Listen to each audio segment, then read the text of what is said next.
जी, तो अब हम स्टार्ट करते हैं अपना आज का टॉपिक इलेक्ट्रोकेमिस्ट्री पार्ट 2। वो हम वहीं से रिज्यूम करेंगे जहाँ से कल हमने इसको एंड किया था। तो स्टार्ट करते हैं ऑक्सीडेशन स्टेट से। ऑक्सीडेशन स्टेट का क्या मतलब होता है? Oxidation state is the hypothetical charge that an atom would have if all it's bond were considered completely ionic.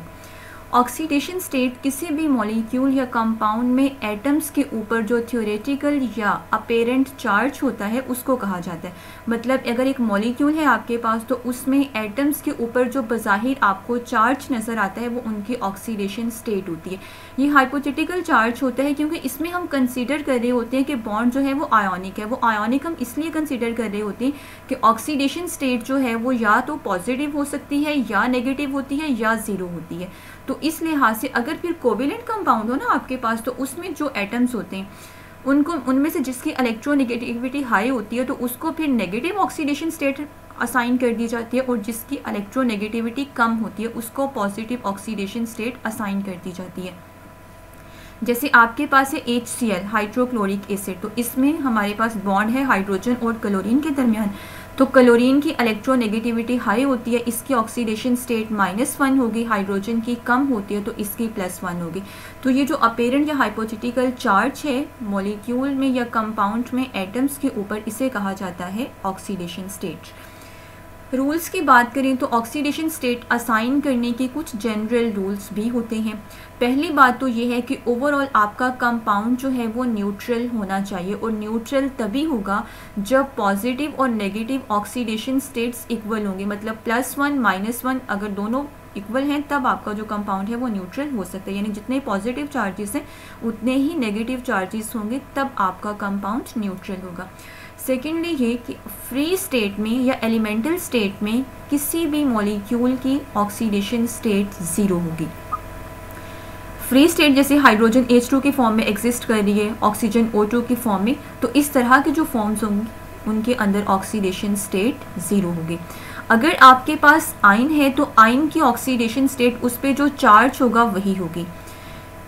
अगर कंपाउंड है आपका कोवेलेंट तो उसमें नेगेटिव ऑक्सीडेशन स्टेट आपने उसे असाइन करनी है जिसकी इलेक्ट्रोनेगेटिविटी ज़्यादा होगी, और पॉजिटिव ऑक्सीडेशन स्टेट उसे असाइन करनी है जिसकी इलेक्ट्रोनेगेटिविटी कम होगी।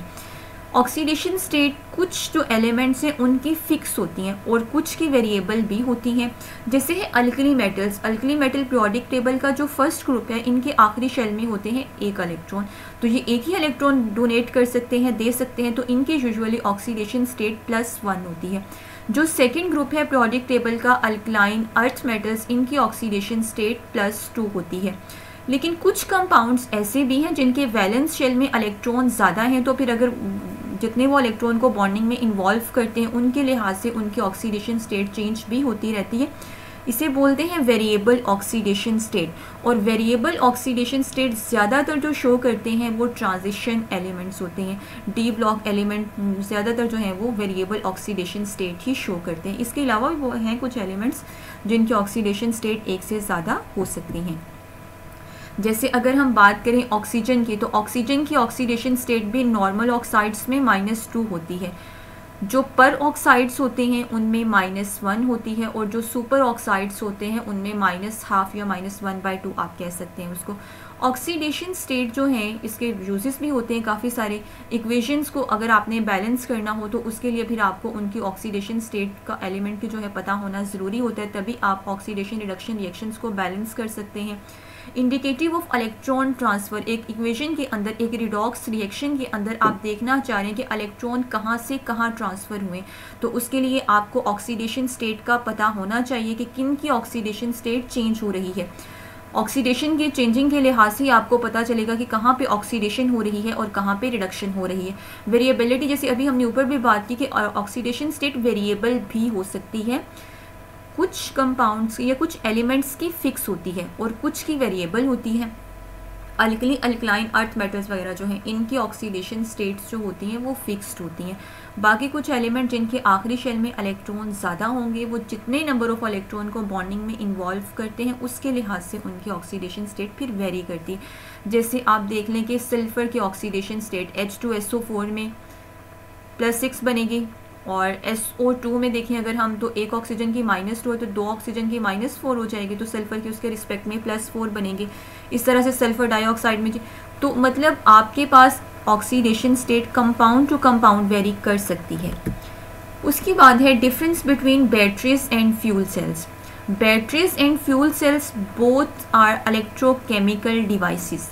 ये करती क्या है, चाहे वो बैटरीज हैं चाहे वो फ्यूल सेल्स हैं, ये कन्वर्ट करते हैं केमिकल एनर्जी को इलेक्ट्रिकल एनर्जी में, लेकिन दोनों का ऑपरेटिंग वे डिफरेंट होता है। एनर्जी सोर्स की बात करें तो बैटरीज जो होती हैं वो यूजुअली केमिकल एनर्जी को स्टोर करती हैं। ज़्यादातर जो बैटरीज होती हैं वो चार्जेबल बैटरीज होती हैं। रिचार्जेबल होने की वजह से जब उनकी रिचार्ज मतलब पहले वो उनको रिचार्ज करते हैं आप, उसके बाद उनकी डिस्चार्जिंग होती है और दोबारा उसी रिएक्शन को रिवर्स करवा के उनको दोबारा से रिचार्ज कर लिया जाता है।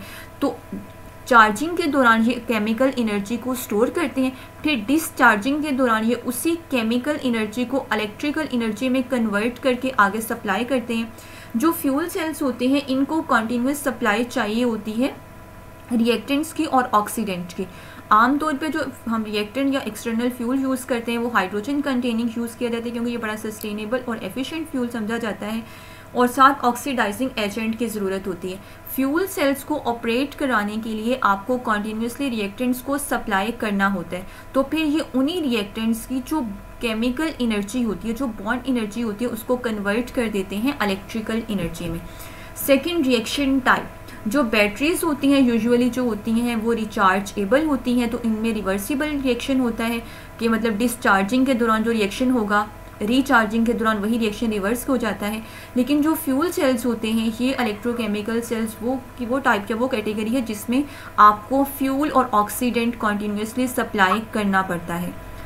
रिचार्ज एबिलिटी की बात करें तो बैटरीज जो हैं वो ज़्यादातर रिचार्जेबल होती हैं। रिचार्जेबल का मतलब वही जो अभी ऊपर भी हमने कहा कि डिस्चार्जिंग के दौरान जो रिएक्शन होता है उसी को रिवर्स करवा के इनकी रिचार्जिंग करवा ली जाती है। फ्यूल सेल्स जो होते हैं वो इनहेरेंटली रिचार्जेबल इस तरह से नहीं होते, बल्कि उनको आपको रिएक्टेंट सप्लाई करना पड़ेंगे। जितना इफ़ेक्टिवली आप उनको रिएक्टेंट या फ्यूल जो कह लें आप वो सप्लाई करेंगे, उतना ही एफिशिएंटली उनकी वर्किंग होगी।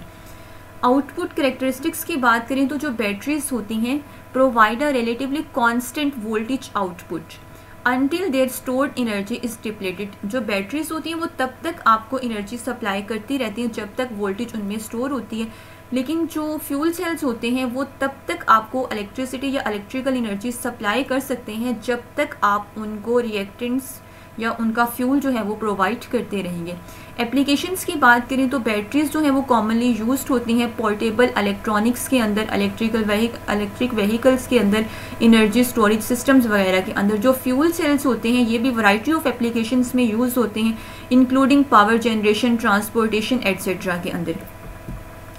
इन्वायरमेंटल इम्पैक्ट की बात करें तो जो बैटरीज होती हैं, environmental impact of batteries depend करता है उनकी कंपोजिशन पे, वो किस मटेरियल से बनी हुई हैं, क्योंकि बैटरीज भी डिफरेंट मटेरियल से कंपोज होती हैं, उनमें से आगे कुछ हम देखेंगे भी अभी।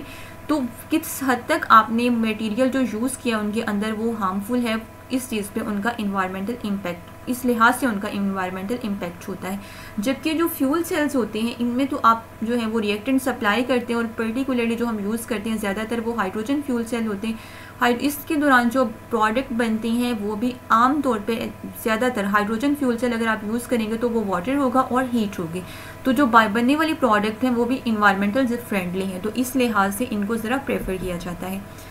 टाइप्स ऑफ बैटरीज़ की बात करें तो बैटरीज डिफरेंट टाइप्स की हम यूज़ करते हैं। बैटरी होती क्या है वो हम देख चुके हैं कि वो इलेक्ट्रोकेमिकल डिवाइस जो कि इलेक्ट्रिकल एनर्जी प्रोवाइड करती है, केमिकल एनर्जी को कन्वर्ट करती है इलेक्ट्रिकल एनर्जी में, वो आपको प्रोवाइड करती है। डिफरेंट टाइप की बैटरीज होती हैं, जैसे लेड एसिड बैटरी है जो कि ऑटोमोटिव एप्लीकेशंस में यूज़ होती है, इस तरह से अनइंटरप्टेड पावर सप्लाई यानी यूपीएस वगैरह के अंदर।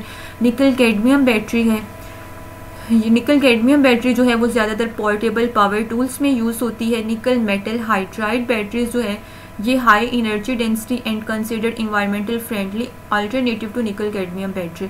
तो निकल कैडमियम की ही रिप्लेसमेंट में आजकल इनको ज़रा ज़्यादा यूज़ किया जाता है, क्योंकि ये निकल कैडमियम की निस्बत निकल मेटल हाइड्राइड बैटरीज जो होती हैं वो ज़रा इन्वायरमेंटल फ्रेंडली कंसिडर की जाती हैं। इस तरह से लिथियम आयन बैटरीज होती हैं, ये ज़रा लाइट वेट होती हैं, रिचार्जेबल बैटरीज होती हैं और ये स्मार्टफोन लैपटॉप वगैरह के अंदर यूज़ होती हैं।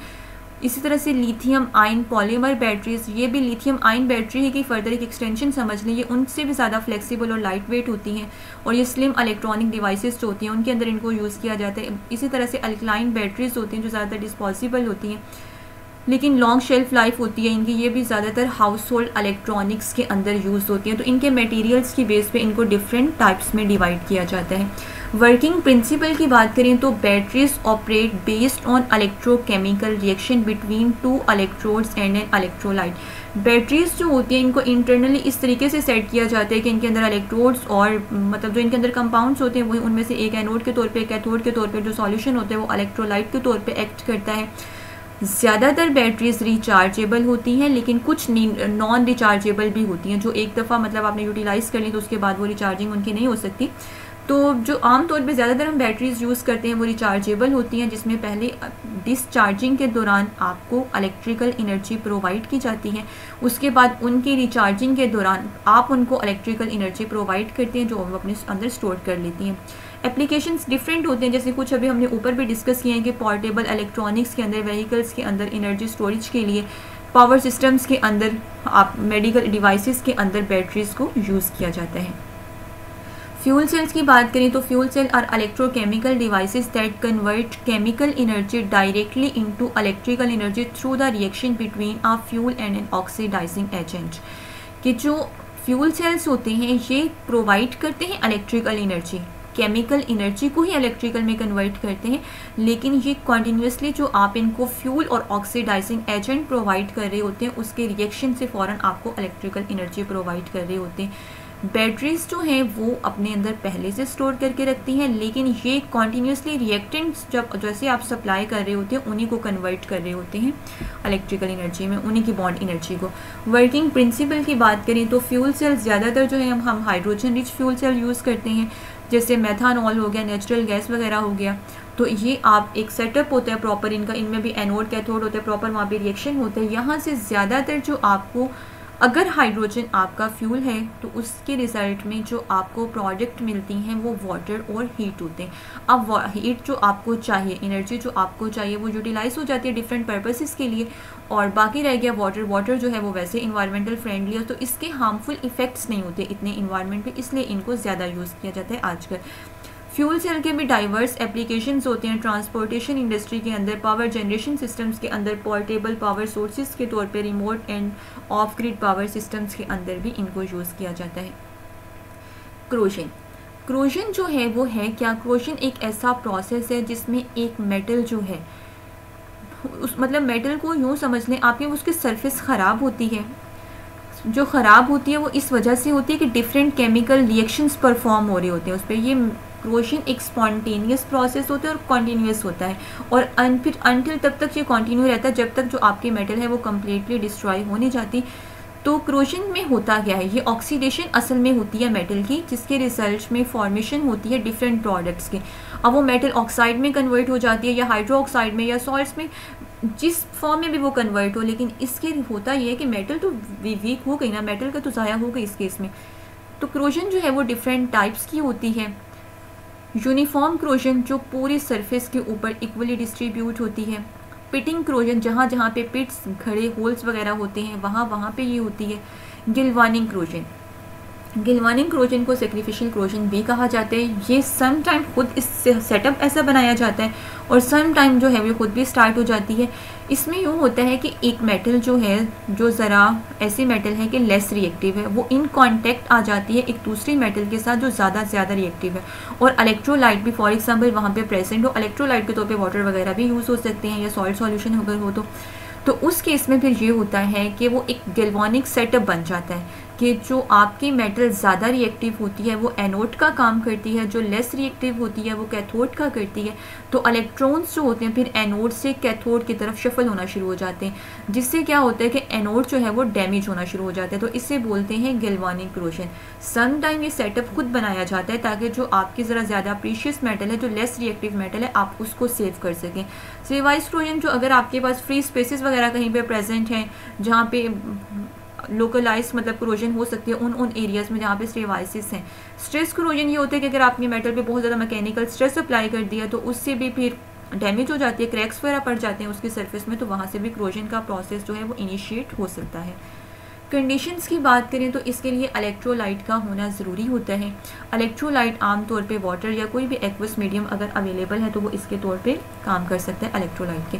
ऑक्सीजन इन्वायरमेंट में ऑल टाइम प्रेजेंट होती है, तो ऑक्सीजन भी एक ही कंपोनेंट होता है क्रोजन प्रोसेस का, क्योंकि मेनली जो मेटल है वो अपने ऑक्साइड या हाइड्रोक्साइड्स वगैरह में ही कन्वर्ट होती है। Oxide and salt, acids and salts अगर प्रेजेंट होंगे तो वो क्रोजन के प्रोसेस को मज़ीद फास्ट कर देंगे। इस तरह से अब क्रोजन एक केमिकल रिएक्शन ही है जिसमें ऑक्सीडेशन भी हो रही होती है, रिडक्शन भी, तो एक लिहाज से ये रिडॉक्स रिएक्शन वाला सेटअप ही वो यहाँ पे बन जाता है। तो इसलिए अगर टेम्परेचर ज़्यादा हो जाएगा ग्रेजुअली तो होता ये कि इससे रेट ऑफ केमिकल रिएक्शन कह लें कि वो इंक्रीज़ हो जाता है और क्रोजन का प्रोसेस उतना ही फास्ट हो जाता है।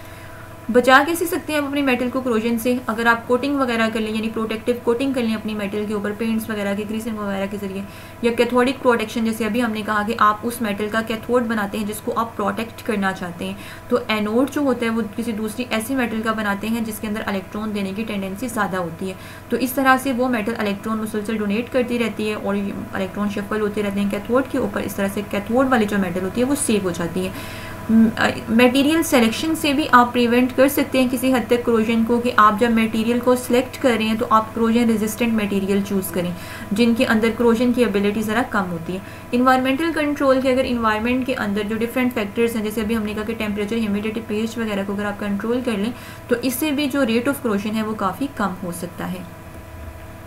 क्रोजन के लिए ह्यूमिडिटी या मतलब मॉइस्चर कह लें इन्वायरमेंट के अंदर होना ज़रूरी होती है, ऑक्सीजन होना ज़रूरी होती है, क्योंकि तभी ये रिएक्शन जो है वो इनिशिएट हो सकता है। इम्पैक्ट की बात करें तो क्रोजन जो है बड़ा सिग्निफिकेंट इम्पैक्ट होता है इसका इकोनॉमी पे भी। वो इस तरह से होता है कि हम कितनी सारी इंडस्ट्रीज़ के अंदर डिफरेंट मेटल्स यूज़ कर रहे होते हैं। अब फॉर एग्जांपल आयरन की भी बात करें तो आयरन की ही अगर रस्टिंग सालाना हम काउंट करें तो कितना ज़्यादा आयरन इस वजह से वेस्ट होता है। तो इसके फिर जो इकोनॉमी पे इफ़ेक्ट है वो भी होते हैं कि अगर फॉर एग्जांपल इंडस्ट्रियल लेवल पे, बड़े लेवल पे हर साल काफ़ी सारी मेटल जो है इस वजह से वेस्ट होगी तो इकोनॉमिकली भी इसका काफ़ी लॉस होता है। फिर उसके बाद है Faraday's law of electrolysis. First law of electrolysis, इन्होंने 2 लॉज इंट्रोड्यूस करवाए थे, first law of electrolysis and second law of electrolysis. था क्या, पहले हम देख लेते हैं first law. The amount of substance deposited और liberated at an electrode during electrolysis is directly proportional to quantity of electricity pass through the electrolyte. क्या कहा था उन्होंने कि एक इलेक्ट्रोड के ऊपर चाहे डेपोजिशन होनी है चाहे लिबरेशन होनी है, जो भी आपने इलेक्ट्रोलाइट यूज़ किया उसके, वो डिपेंड करता है, वो डायरेक्टली प्रोपोर्शनल होता है कि आपने कितनी इलेक्ट्रिसिटी पास करवाई है। अब डेपोजिशन और लिबरेशन का मतलब आपको पता है कि क्या होता है। डेपोजिट का मतलब होता है जहाँ पे इकट्ठे हो रहे होते हैं, जैसे एनोड जो है, अगर फॉर एग्जांपल आप इलेक्ट्रोप्लेटिंग भी करते हैं तो उसमें आप एनोड उस मेटल का बनाते हैं जिसकी आपने इलेक्ट्रोप्लेटिंग करना होती है और कैथोड जिस पर करना होती है। तो एनोड वाली साइड से लिबरेशन हो रही है और कैथोड वाली साइड पे डेपोजिशन हो रही है। तो अमाउंट ऑफ सब्सटेंस डिपोजिटेड और liberated at an electrode during electrolysis is directly proportional to the quantity of electricity pass through the electrolyte. Faraday ने ये कहा था कि आप उसको कितनी इलेक्ट्रिसिटी प्रोवाइड करते हैं, इसी लिहाज से अमाउंट जो होगी उस सब्सटेंस की वो डेपोजिट या लिबरेट होगी। मैथमेटिकली इन्होंने इसको इस तरह से बताया कि m is equal to z into Q. m यहाँ पे है मैस ऑफ सब्सटेंस जो डेपोजिट या लिबरेट हो रही है, z is the electrochemical equivalent. ये इलेक्ट्रोकेमिकल इक्विवेलेंट क्या होता है, इसमें आप इक्विवेलेंट मैस को फैराडे पे डिवाइड करते हैं। ये फैराडे क्या है, charge on 1 mole of electron, इसकी वैल्यू कांस्टेंट ही होती है, वो आपको बता दी जाती है। कल भी हमने फैराडे कांस्टेंट की बात की थी। तो यहाँ पे m क्या है, मैस ऑफ सब्सटेंस डिपोजिटेड और लिबरेटेड, z जो है वो इलेक्ट्रोकेमिकल इक्विवेलेंट है और q is the total charge pass through the electrolyte.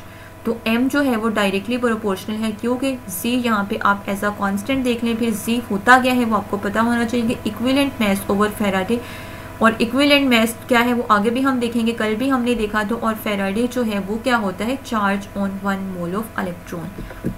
Second law of electrolysis की बात करें तो amount of different substances deposited or liberated by the same quantity of electricity are proportional to their equivalent weight or equivalent mass, आप उसको कह दें। पहले हमने कहा कि जो सब्सटेंस ने डेपोजिट या लिबरेट होना है वो डायरेक्टली प्रोपोर्शनल होता है कि आप इलेक्ट्रिसिटी कितनी प्रोवाइड करें। अब अगर आपने इलेक्ट्रिसिटी सेम प्रोवाइड की है तो फिर वो डेपोजिशन या जो लिबरेशन है वो किस चीज़ पे डिपेंड करेगी, वो इक्विवेलेंट वेट्स पे डिपेंड करेगी। ये इक्विवेलेंट वेट जो है हम आगे देखते हैं कि क्या होता है। इसकी जो मैथमेटिकल फॉर्म होती है वो होती है m1/z1 is equal to m2/z2। यहाँ पे m1 एंड m2 क्या है, मैसेज ऑफ टू सब्सटेंसेस जो कि डेपोजिट या लिबरेट हो रही हैं, और z1 एंड z2 क्या है, इलेक्ट्रोकेमिकल इक्विवेलेंट्स, जो ऊपर भी हम देख चुके हैं कि क्या होता है। सिग्निफिकेंस की बात करें तो काफ़ी फंडामेंटल प्रिंसिपल कंसीडर किया जाता है इसे इलेक्ट्रोकेमिस्ट्री के अंदर। तो इससे फिर आप अमाउंट ऑफ सब्सटेंस वगैरह जो है प्रोड्यूस या कंज्यूम हो रही है उसको यहाँ से फाइंड आउट कर सकते हैं। काफ़ी सारे इंडस्ट्रियल एप्लीकेशंस भी हैं फेराडेज लॉ के, या इलेक्ट्रोप्लेटिंग के अंदर, मेटल रिफाइनिंग के अंदर, इलेक्ट्रोकेमिकल सिंथेसिस वगैरह के अंदर, मतलब जहाँ जहाँ पे इलेक्ट्रोकेमिस्ट्री अप्लाई कर रहे होते हैं, और इलेक्ट्रोकेमिस्ट्री में भी इलेक्ट्रोलाइसिस के प्रोसेसेस जहाँ जहाँ पे भी हो रहे होते हैं तो वहाँ पे आप फेराडेज लॉ को अप्लाई कर सकते हैं, जहाँ जहाँ पे आप इलेक्ट्रिसिटी खुद प्रोवाइड कर रहे होते हैं। उसके बाद है electrochemical series. Electrochemical series is a list of elements arranged in order of their standard electrode potential or reduction potential on hydrogen scale. Electrochemical series list है आपके पास एलिमेंट के जिसको अरेंज किया गया है स्टैंडर्ड इलेक्ट्रोड पोटेंशियल के according. अब वो स्टैंडर्ड इलेक्ट्रोड पोटेंशियल तो ऑक्सीडेशन पोटेंशियल भी हो सकता है, रिडक्शन भी हो सकता है। तो ये जो लिस्ट बनाई जाती है ये स्टैंडर्ड रिडक्शन पोटेंशियल के अकॉर्डिंग होती है। उस सब्सटेंस का ऑक्सीडेशन पोटेंशियल भी उतना ही होता है जितना रिडक्शन पोटेंशियल होगा, लेकिन सिर्फ साइन इन्वर्ट हो जाएगा, साइन उलट हो जाएगा। तो इस सीरीज़ को कहा जाता है इलेक्ट्रोकेमिकल सीरीज़। ये किसके कंपैरिजन में बनाई जाती है, हाइड्रोजन स्केल पे, यानी शी के साथ, स्टैंडर्ड हाइड्रोजन इलेक्ट्रोड के साथ कंपेयर करके ये सीरीज़ डिवेलप की जाती है। इस सीरीज़ के एप्लीकेशंस काफ़ी वाइड हैं जो हम नेक्स्ट देखेंगे भी। इस सीरीज़ को अगर फर्स्ट क्लिक में भी आप देखें तो आपको अंदाज़ा हो सकता है कि कौन सा स्ट्रॉन्गेस्ट रिड्यूसिंग एजेंट होगा, कौन सा स्ट्रॉन्गेस्ट ऑक्सीडाइजिंग एजेंट होगा। रिड्यूसिंग एजेंट्स वो होते हैं जो दूसरों को रिड्यूस करते हैं, खुद ऑक्सीडाइज होते हैं। एजेंट होता है दूसरों का काम करवाने वाला है, तो रिड्यूसिंग एजेंट दूसरों को रिड्यूस करवाएंगे, खुद ऑक्सीडाइज होंगे। तो उस सीरीज़ के अंदर जो स्पीशीज़ टॉप पे प्रेजेंट है उसकी ऑक्सीडेशन की एबिलिटी उतनी ज़्यादा है। जिसकी ऑक्सीडेशन की एबिलिटी ज़्यादा होगी वो स्ट्रॉन्ग रिड्यूसिंग एजेंट होगा, और जो सबसे एंड पे प्रेजेंट होगा उसकी इलेक्ट्रॉन गेनिंग टेंडेंसी ज़्यादा होगी, और जिसकी इलेक्ट्रॉन गेनिंग टेंडेंसी यानी रिडक्शन की एबिलिटी ज़्यादा है वो दूसरों को ऑक्सीडाइज करवा सकते हैं। तो वो स्ट्रॉन्गेस्ट ऑक्सीडाइजिंग एजेंट होगा, या वीकेस्ट रिड्यूसिंग एजेंट आप उसको कह दें। एप्लीकेशंस की बात करें तो इलेक्ट्रोकेमिकल सीरीज़ के काफ़ी वाइड एप्लीकेशंस हैं। इस सीरीज़ की मदद से आप काउंट कर सकते हैं, ये कैलकुलेट कर सकते हैं कि आपका जो रिएक्शन है वो फिजिबल है स्पॉन्टेनियसली या नहीं है। आपने ऑक्सीडेशन पोटेंशियल और रिडक्शन पोटेंशियल को ऐड करना होता है। अगर आपके पास आंसर जो है वो पॉजिटिव आए तो इसका मतलब होता है कि रिएक्शन जो है वो स्पॉन्टेनियसली फिजिबल है। इसके अलावा प्रेडिक्शन ऑफ रिडॉक्स रिएक्शन की अगर आप इलेक्ट्रोकेमिकल सीरीज़ देख लें तो आप अंदाज़ा लगा सकते हैं कि जो आपका रिडॉक्स रिएक्शन है इसमें कौन सी स्पीशी ऑक्सीडाइज हो रही है और कौन सी रिड्यूस हो रही है। उस सीरीज़ में जो स्पीशी ऊपर प्रेजेंट होगी, यानी उस लिस्ट के अंदर जो स्पीशी पहले प्रेजेंट होगी, ऊपर प्रेजेंट होगी, उसके अंदर ऑक्सीडेशन की एबिलिटी ज़्यादा होगी। जो नीचे होगी उसके अंदर ऑक्सीडेशन की एबिलिटी कम होगी, तो जाहिर सी बात है फिर उसकी रिडक्शन होगी। तो इस तरह से आपके पास एक केमिकल रिएक्शन हो तो देख के भी आप बता सकते हैं कि इस रिडॉक्स रिएक्शन में कौन सी स्पीशी ऑक्सीडाइज हो रही है और कौन सी रिड्यूस हो रही है। सेकंड, अगर आप गैल्वानिक सेल सेटअप बनाना चाहते हैं, वोल्टेइक सेल सेटअप बनाना चाहते हैं, तो उसके लिए भी आपको इलेक्ट्रोकेमिकल सीरीज़ हेल्प आउट करती है, क्योंकि गैल्वानिक सेल सेट करने के लिए आपके पास एक एनोड एक कैथोड होना ज़रूरी है। अब एनोड पे ऑक्सीडेशन होनी है, तो एनोड आप आमतौर पे उस मेटल का बनाते हैं जो उस सीरीज़ में टॉप पे प्रेजेंट होती है, जो ऊपर प्रेजेंट होती है, क्योंकि ऊपर जो मेटल प्रेजेंट होगी उसकी ऑक्सीडेशन की एबिलिटी नीचे वाले मेटल से ज़्यादा होगी, और जो आपने फिर कैथोड बनाना है वो नीचे वाले मेटल का बना लेते हैं। इस तरह से इलेक्ट्रोप्लेटिंग हम पहले भी देख चुके हैं कि इसमें डिपॉजिटिंग होती है एक मेटल की किसी भी कंडक्टिव सरफेस के ऊपर इलेक्ट्रोलाइसिस के ज़रिए। तो इलेक्ट्रोप्लेटिंग में भी आप एनोड उस मेटल का बनाते हैं जिसकी इलेक्ट्रोप्लेटिंग आपने करना होती है। एनोड पे ऑक्सीडेशन होने तो आमतौर पर जो मेटल टॉप पे होती है उसका आप एनोड बनाते हैं। क्रोजन को कंट्रोल करने के लिए, जैसे अभी ऊपर भी हमने बात की सेक्रीफिशियल क्रोजन की, कि यहाँ पे फिर एनोड सेक्रीफाइस करता है, एनोड कुर्बानी देता है इन टर्म के जो आपका कैथोड वाली मेटल होती है उसको प्रोटेक्ट करने के लिए। वो गैल्वानिक सेल इस तरह से सेट होता है कि जो एनोड से इलेक्ट्रॉन पे रिमूव होते हैं और वो कैथोड की तरफ मूव करना स्टार्ट कर देते हैं। जो एनोड जो है वो आहिस्ता आहिस्ता ख़त्म होना शुरू हो जाता है, लेकिन कैथोड आपका सेव हो जाता है।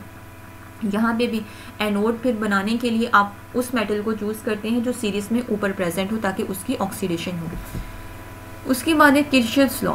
किरचॉफ्स लॉ जो है वो इलेक्ट्रोकेमिस्ट्री के अंदर को इतना ज़्यादा स्टडी इनको नहीं किया जाता, मेनली इनका रोल जो होता है वो फिजिक्स के अंदर होता है, लेकिन चूंकि इनमें इलेक्ट्रिक करंट वगैरह यूज़ हो रहा था इसलिए फिर मैंने इनको यहाँ पे ऐड कर दिया। किरचॉफ्स रूल्स जो हैं, किरचॉफ्स लॉज भी नहीं कहा जाता है, किरचॉफ्स सर्किट लॉ भी कहा जाता है। ये फंडामेंटल प्रिंसिपल है इलेक्ट्रिकल सर्किट एनालिसिस के अंदर। इन्होंने जो लॉ दिया था वो एक था KCL, किरचॉफ्स करंट लॉ, और दूसरा है KVL, किरचॉफ्स वोल्टेज लॉ।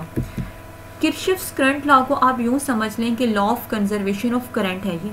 इनके मुताबिक एक जंक्शन से एक नोड से जितना करंट एंटर होगा, जहाँ से वो उस नोड से लीव करेगा वो उतना ही करंट वहाँ से लीव भी करेगा। यानी कि algebraic sum of currents entering any anode या junction in an electrical circuit is equal to the algebraic sum of currents leaving that anode, कि जितना करंट एंटर होगा उतना ही नोड से लीव भी करेगा, मतलब जो टोटल करंट है वो कंजर्व ही रहता है। दूसरा है इनका voltage law, Kirchhoff's voltage law, जो कि आपको ये बताता है कि the sum of electrical potential differences या voltages around any closed loop in a circuit is equal to 0, कि अगर आपके पास एक क्लोज्ड सर्किट है उसमें जितनी आपने वोल्टेज इन की होगी उतनी ही वोल्टेज वहाँ पे यूटिलाइज होनी चाहिए। यानी टोटल जो आपके पास पोटेंशियल डिफरेंस आएगा क्लोज्ड लूप के अंदर वो 0 होगा।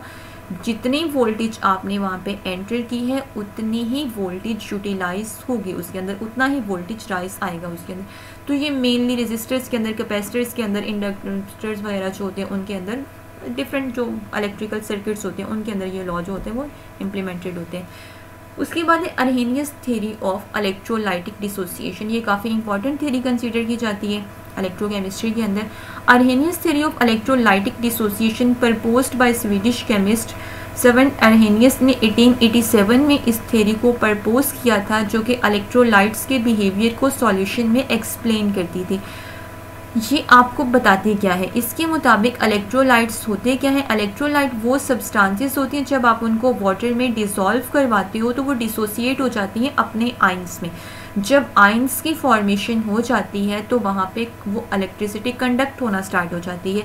Dissociation of electrolyte. अब इलेक्ट्रोलाइट जो है वो सारे एक जैसी स्ट्रेंथ नहीं रखते, कुछ होते हैं स्ट्रॉन्ग इलेक्ट्रोलाइट, वो तो जैसे ही आप डालते हो उनको फ़ौरन, मतलब किसी मीडियम के अंदर, फॉर एग्जांपल एक्वस मीडियम या आपने यूज़ किया तो वो जैसे ही आप उनको डालोगे वो फ़ौरन से आयोनाइज हो जाएंगे, तो वहाँ पे कंडक्शन भी ऑब्वियसली ज़्यादा होगी। लेकिन जो आपके पास वीक इलेक्ट्रोलाइट्स होते हैं वो कम्प्लीटली आयोनाइज नहीं होते, तो फिर वो क्या होते हैं कि उनकी डाइल्यूशन जैसे जैसे आप बढ़ा रहे होते हैं उसके लिहाज से उनकी जो आयोनाइजेशन होती है वो भी इंक्रीज हो रही होती है। तो कंडक्टिविटी ऑफ सॉल्यूशन जो है, the presence of ions in solution enable the solution to conduct electricity. ये बात हम पहले भी देख चुके हैं कि जो आपके पास इलेक्ट्रोलाइटिक कंडक्टेंस होती है यही है कि जो आइंस की वजह से होती है। जो स्ट्रॉन्ग इलेक्ट्रोलाइट्स होते हैं वो फुली डिसोसिएट हो जाते हैं तो वो हायर कंडक्टिविटी रखते हैं as compare to weak electrolyte. Ionization equation की बात करें तो जो भी आपके पास इलेक्ट्रोलाइट होगा वो आयोनाइज होगा कैटाइन में और एनाइन में। जैसे HCl है तो जब ये डिसोसिएट होगा तो हाइड्रोजन आयन और क्लोराइड आयन बनेंगे। काफ़ी इंपॉर्टेंट कंसीडर किया जाता है इसको केमिस्ट्री के अंदर, क्योंकि ये बिहेवियर्स को जस्टिफाई करता है acid basis and salt solution. तो इससे फिर आप केमिकल फिनोमिनास को including acid base reaction, precipitation reaction या कंडक्टिविटी मेजरमेंट वगैरह में आप इसको अप्लाई कर सकते हैं। लिमिटेशन की बात करें तो अर्हेनियस थ्योरी जो थी इनकी लिमिटेशन ये थी कि ये एक्वस मीडियम पे तो इम्प्लीमेंटेड थी लेकिन नॉन एक्वस इलेक्ट्रोलाइट के फॉर्म में ये प्रॉपरली एक्सप्लेन नहीं करती थी। Equivalent weight. इक्विवेलेंट वेट हमने काफ़ी बार ऊपर ये टर्म यूज़ की है, ये होता क्या है? Equivalent weight, also known as gram equivalent weight, is a concept used in chemistry to express the mass of a substance that can donate or accept 1 mole of proton, 1 mole of electron or 1 mole of any other chemical species during a reaction. क्या मतलब है इस बात का? इस बात का मतलब ये है कि ये वो मैस होता है किसी भी सब्सटेंस का जो 1 मोल, अगर एसिड है तो 1 मोल प्रोटॉन डोनेट कर सके, बेस है तो 1 मोल हाइड्रोक्सिन एक्सेप्ट कर सके, अगर रिडॉक्स रिएक्शन है तो 1 मोल इलेक्ट्रॉन प्रोवाइड कर सके। एसिड बेस रिएक्शन में आप किस तरह से इसको फाइंड करते हैं इक्विवेलेंट वेट को, कि जिस भी सब्सटेंस का आप इक्विवेलेंट वेट देखना चाह रहे हैं आपने उसकी मोलर मैस को डिवाइड करना होता है एसिडिक हाइड्रोजन पे। अब वो एसिडिक हाइड्रोजन क्या होते हैं कि वो स्पीशी के पास कितने रिप्लेसेबल हाइड्रोजन हैं, यानी आपने मोलर मैस को लेके डिवाइड किस पे कर देना होता है, जितने हाइड्रोजन, अगर वो एसिड है तो जाहिर सी बात है वो हाइड्रोजन डोनेट करने की एबिलिटी रखता होगा, तो कितने हाइड्रोजन उसके पास रिप्लेसेबल है या एसिडिक हाइड्रोजन भी उनको कहा जाता है। जैसे फॉर एग्जांपल H2SO4 के पास देखें तो 2 रिप्लेसेबल प्रोटॉन्स या हाइड्रोजन्स होते हैं, तो आपने उसके मोलर मैस को 2 पे डिवाइड करना है तो आपके पास इक्विवेलेंट वेट आ जाएगा। इस तरह से अगर कोई बेस है आपके पास तो equivalent weight is equal to its molar mass divided by the number of hydroxide ion it can accept. तो वो जितने हाइड्रोक्साइड आयन है उसके पास, उस पर आपने मतलब ऊपर आपने वही मोलर मैस रखना है, नीचे कितने हाइड्रोक्साइड में एक्सेप्ट कर सकते हैं। रिडॉक्स रिएक्शन की बात करें जो इलेक्ट्रोकेमिस्ट्री के अंदर, तो मेनली हमारा वास्ता जो है वो रिडॉक्स रिएक्शन के साथ ही पड़ेगा। तो यहाँ पे इक्विवेलेंट वेट जो है वो हम इस तरह से फाइंड करते हैं कि उस सब्सटेंस के मैस को आपने डिवाइड करना है कि कितने इलेक्ट्रॉन, कितने मोल इलेक्ट्रॉन वो आपको डोनेट कर सकता है या एक्सेप्ट कर सकता है। इसके लिहाज से जो है वो आपके पास उसके इक्विवेलेंट वेट की वैल्यू आ जाएगी। उसके बाद है हिटरफ्स रूल। हिटरफ रूल क्या है?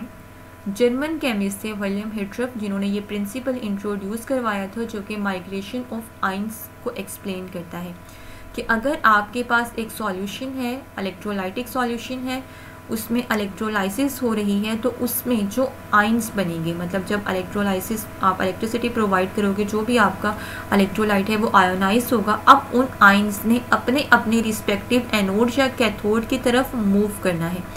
तो वो माइग्रेशन ऑफ आयंस जो है वो कैसे होती है, वो हिटरफ ने अपने इस रूल में बताया था कि इलेक्ट्रोलाइसिस के रिजल्ट में कैटाइंस और एनाइंस की फॉर्मेशन होती है।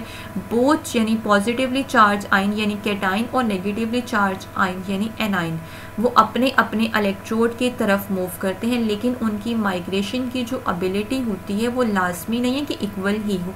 माइग्रेशन रेट जो होते हैं वो डिपेंड करते हैं इनकी चार्ज एंड मोबिलिटी पे। आम तौर पे जो स्मॉलर और हाईली चार्ज आइंस होते हैं वो ज़रा फास्टली माइग्रेट करते हैं, और जो लार्ज और लेस हाईली चार्ज होते हैं उनकी माइग्रेशन ज़रा कम होती है, मतलब स्लोली मूव करते हैं वो। कंसनट्रेशन ऑफ चार्ज चेंजेस क्या होता है इसमें? Hittorf rule predict that the concentration of ion at electrode surface changes during electrolysis.